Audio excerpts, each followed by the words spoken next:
So what's up guys? So magandang umaga sa inyong lahat. At ang ganda ng panahon ngayon. Super mainit dito ngayon sa Hungary. Tignan nyo naman yung araw guys. Sobrang init talaga. Parang ako sobrang hot. Char.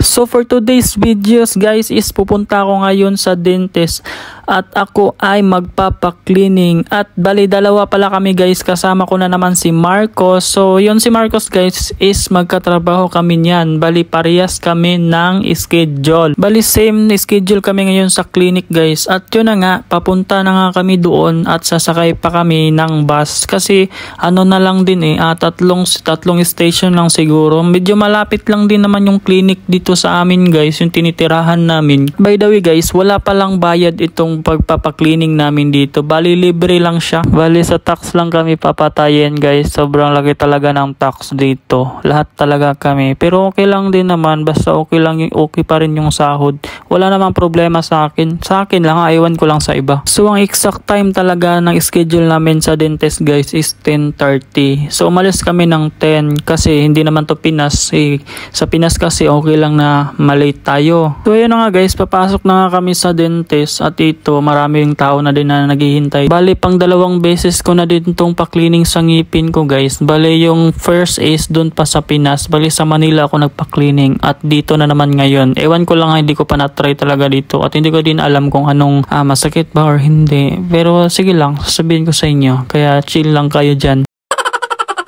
So yun na nga guys, tignan nyo naman yung mukha ko, parang iiyak na dyan. Sa totoo lang talaga guys, hindi sa nag-inarte ako sobrang sakit talaga guys, promise. Tapos sobrang bilis din natapos, siguro mga 5 minutes lang tapos na agad. Grabe ang sakit talaga ng ngipin ko, dugong-dugo talaga yung bunganga ko kanina Kaya next time talaga ayaw ko na talaga magpa-cleaning dito, mas okay na lang doon na lang sa Manila or sa kahit saan, basta sa Pilipinas. So dito na po nagtatapos ang ating vlog. Thank you for watching, bye bye!